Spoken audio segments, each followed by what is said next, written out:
मेरी जेठानी हर रात को ससुर जी के पैर दबाने जाती और मैं बाहर से सुनती तो जेठानी की रोने की आवाज आती है। एक दिन मैंने जेठानी से पूछा तो उसके चेहरे का रंग फीका पड़ गया। कहने लगी, तुम ये बात किसी को भी मत बताना और आज रात मेरी जगह तुम पैर दबाने के लिए जाना। जब मैं ससुर जी के कमरे में गई, ससुर जी ने दरवाजा बंद कर लिया और जैसे से ही लाइट बंद की तो मेरे जिस्म से जैसे जान निकल गई हो, क्योंकि वहाँ तो मेरा नाम मीना है। मैं इस दुनिया के सबसे अलग खानदान में शादी करके चली गई थी।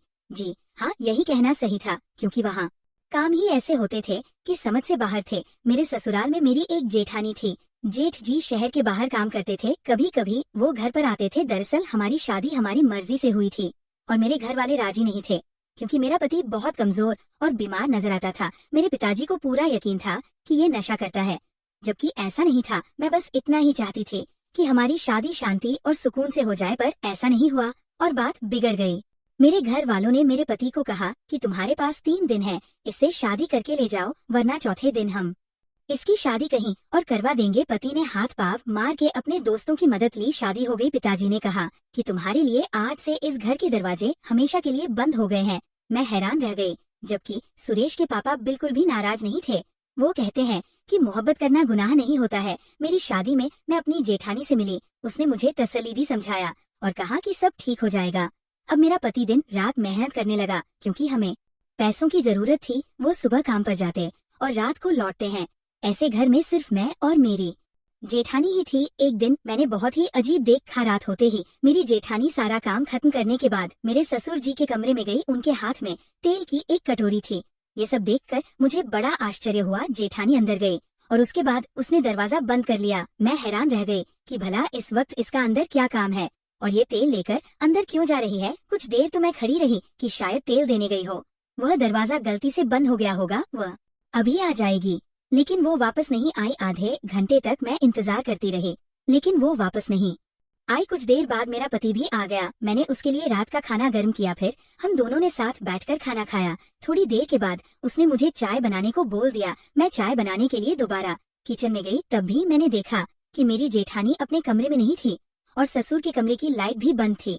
इसका मतलब वह दोनों सो चुके थे। फिर मैं चाय बनाकर वापस आ गई तो बर्तन रखने के लिए जब दोबारा आए, तब भी मैंने देखा अभी भी जेठानी नहीं आई थी।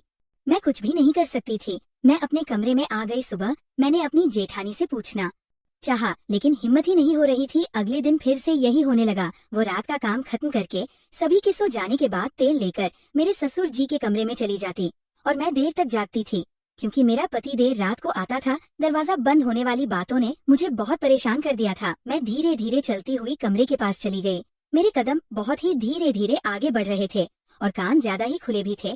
थोड़ी सी आवाज होने पर मैं इधर उधर देखना शुरू हो जाती थी, लेकिन फिर मैं ऐसी आवाज सुनी जिनको सुनकर मेरे पैरों तले जमीन खिसक गई। कमरे से मेरी जेठानी की रोने की आवाज आ रही थी। मैंने अपने कानों को हाथ लगा लिया और मैं सोचने लगी कि आखिर ये क्या हो रहा है। मुझे लगा कि शायद मेरा वहम होगा, लेकिन मैंने आवाज सुनी और अब तो मुझे पूरा यकीन हो गया कि कुछ तो दाल में काला है। मैंने दरवाजा को खटखटाया, तभी कमरे की लाइट ऑन हो गई और मैं डर गई थी। लगता है कोई आ रहा है। मैं वापस अपने कमरे में आ गई। सोचा अपने पति से इस बारे में बात करूं, लेकिन उसको ये सब कुछ मैंने नहीं बताया। अगले दिन अपनी जेठानी से बात करने के बारे में सोचा। वह मेरे सामने बैठी फोन देख रही थी और मैं सब्जी काट रही थी। मैंने जेठानी से कहा कि रात को आप ससुर जी के कमरे में क्या करने गई थी और तुम्हारे हाथ में तेल था और तुमने दरवाजा भी बंद कर दिया। मेरी ठानी के चेहरे का रंग फीका पड़ गया। उसको मुझसे इस तरह की बात सुनने की कोई उम्मीद नहीं थी। कहने लगी कि उनके पैरों में दर्द था, तो मैंने सोचा कि पैरों को थोड़ा दबाकर तेल से मालिश कर देती हूँ,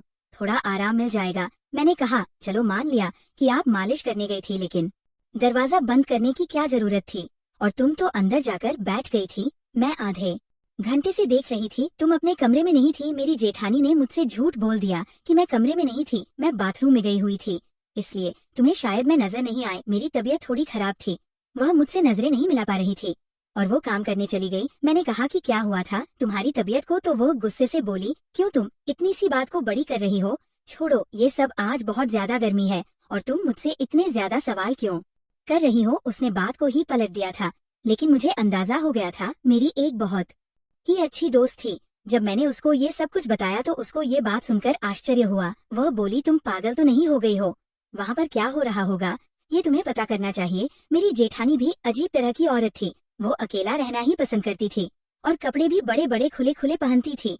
एक तरफ बोलती कि मुझे गर्मी बहुत लग रही है और दूसरी तरफ इतनी लंबी और मोटे कपड़े पहनती थी, तब उसको गर्मी नहीं लगती थी क्या? कोई ना कोई बात तो जरूर है। एक दिन हमारे घर में एक रिश्तेदार आई हुई थी। उससे बातों बातों में मैंने बातें की तो उसने कहा कि तुम्हारा पति भी शादी से पहले दूसरे देश में जाना चाहता था, लेकिन उसके पिता ने उसे जाने नहीं दिया। मैंने कहा कि मेरा पति बाहर नहीं जाए तो अच्छा ही है, मैं उसे बहुत प्यार करती हूँ। उन्होंने कहा कि हाँ, तुम्हारी जेठानी का भी पति बाहर होता है, बेचारी कितनी उदास होती है, मन ही मन कहाँ लगता होगा।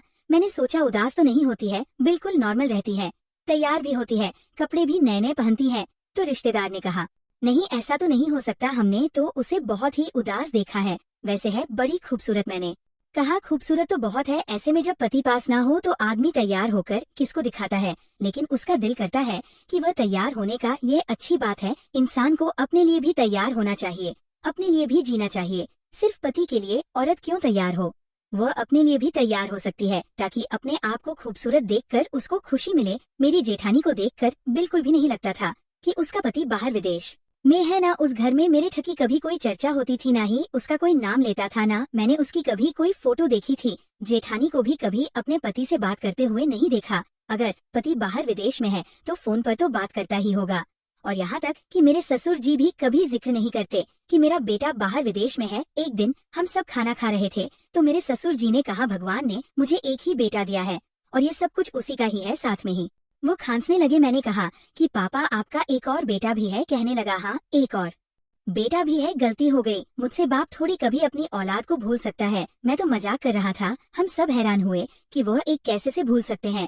मेरे पति ने भी अपनी अजीब सी शक्ल बना ली और जेठानी भी इधर उधर देखने लगी। ऐसा लगा कि ये तीनों ही मुझे कुछ ना कुछ जरूर छुपा रहे हैं, लेकिन मेरी जेठानी की वही आदत थी। मैंने फिर उससे सवाल किया तो कहने लगी कि ससुर के पैरों में दर्द होता है, जब तक उनके पैरों को नहीं दबाती उनको नींद नहीं आती। लेकिन मैं ये सोच रही थी कि जब वह सो जाते हैं फिर भी ये अपने कमरे में वापस क्यों नहीं आती, ससुर जी के कमरे में ही क्यों रहती है? क्या पूरी रात ही पैर दबाती रहती है? ये रोज ससुर के कमरे में फिर वहीं पर सो भी जाती है, इसका वहाँ क्या काम है? और वो आवाजें, उसके बारे में तो सोचकर मेरा दिमाग ही घूम जाता था, जो मैं सोचा भी नहीं चाहती थी जो इस घर में हो रहा था। एक दिन तो अचानक ऐसा हुआ कि मैं अचंभित रह गई। मैंने अपनी जेठानी को कपड़े बदलते हुए देख लिया था। वह मुझे देखकर एकदम से चौंक गई, लेकिन उससे ज्यादा तो मैं सदमे में थी।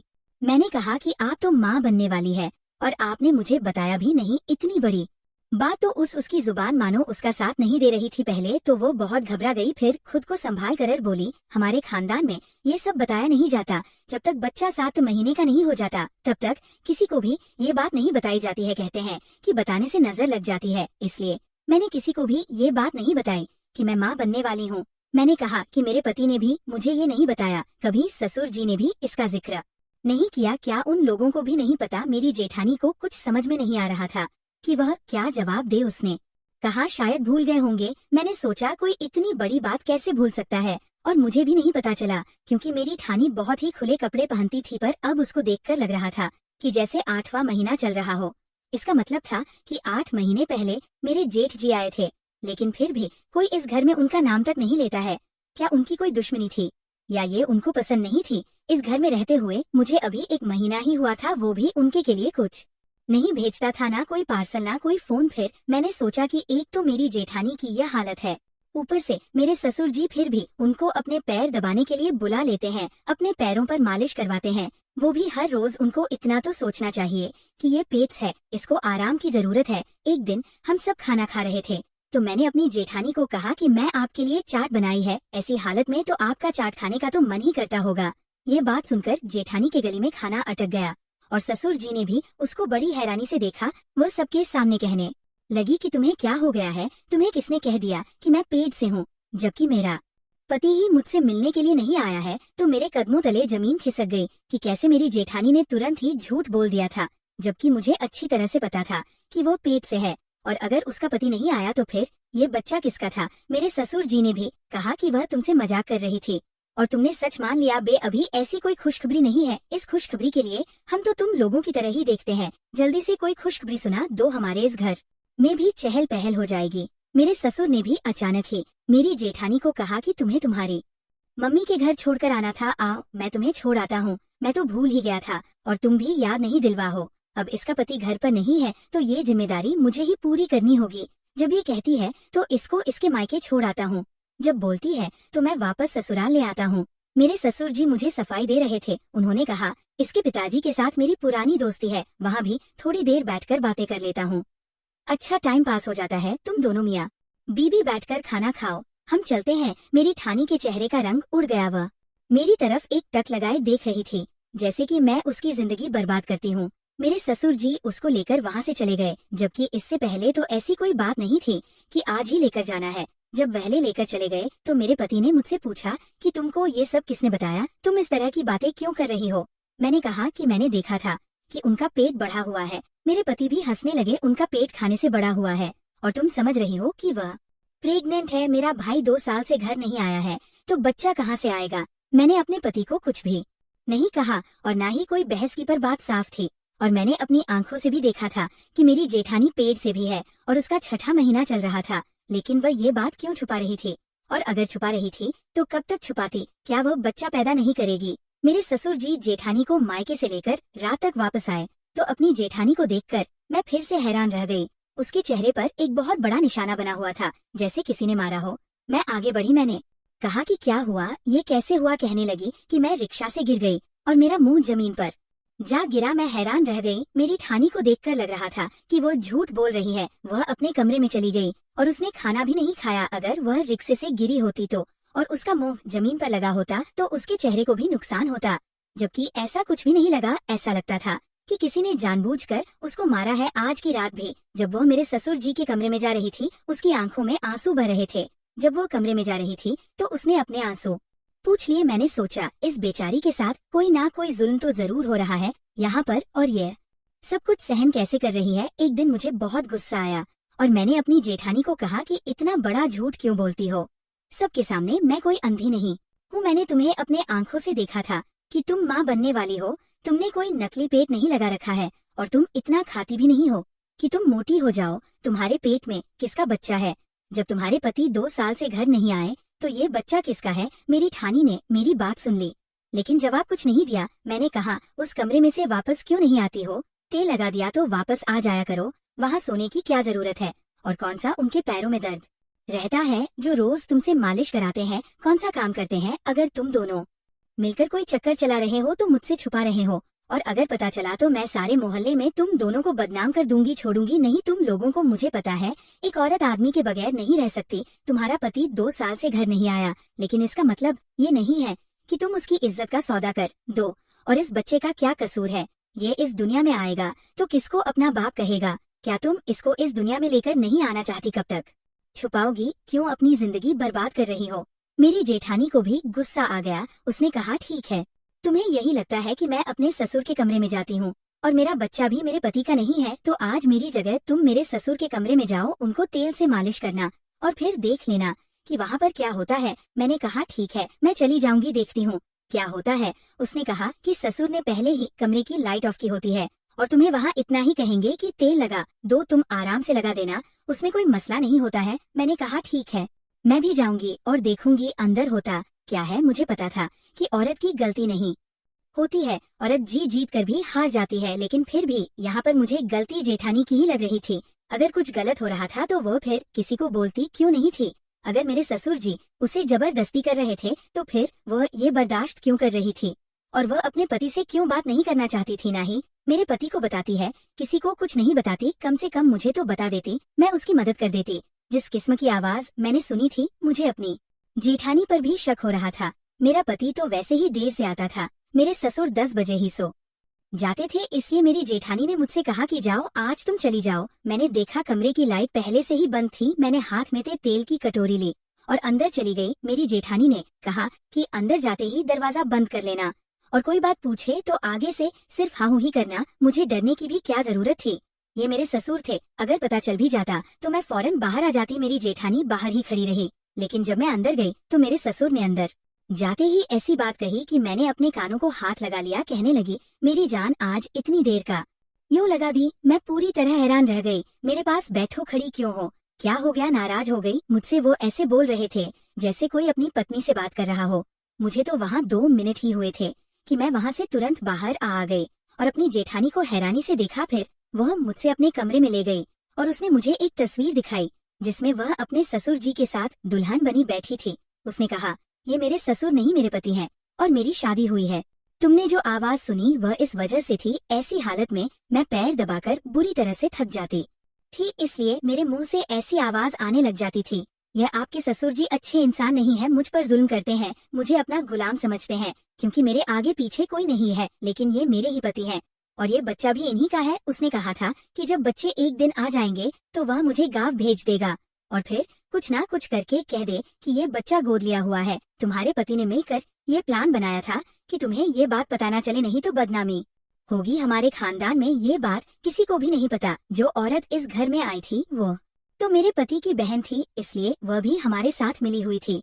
जब तुमने सबके सामने कहा कि आप पेड़ से हैं तो मेरे पति ने मुझ पर बहुत गुस्सा किया और मुझ पर हाथ भी उठाया। तभी मेरे चेहरे पर घाव था। सारे रास्ते उसने मुझे बातें सुनाई थी।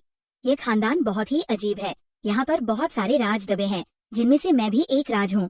तुम्हारे पति ने तुम्हें शायद ये बात इसलिए नहीं बताई कि तुम अलग से ना सोचो, तुम्हें बुरा ना लगे, लेकिन अब तुम अपने पति को बता देना कि तुम्हें सब कुछ पता है और खामोश रहना। मेरे पति खुद ही तुम लोगों को ये सब बातें बता देंगे जब तुम्हें यहाँ पर कुछ महीने हो जाएंगे, लेकिन तब तक तुम मेरी जासूसी करना, मेरे मामले में बोलना बंद कर दो। इसलिए आज मैंने तुम्हें अपनी जगह कमरे में भेजा था कि तुम्हें विश्वास हो जाए। मैंने अपनी जेठानी से माफी मांगी और उससे वादा किया कि आगे से ऐसी कोई बात नहीं करूंगी क्योंकि मेरी वजह से आपकी जिंदगी भी बर्बाद हो सकती है। उसके बाद मैं अपने पति को ये बात बताई, वह भी शर्मिंदा हो गया। उसने कहा, जब तुम यहाँ पर आई थी मैं नहीं चाहता था कि तुम ये सोचो कि मैं कैसे लोगों के घर में आ गई हूँ।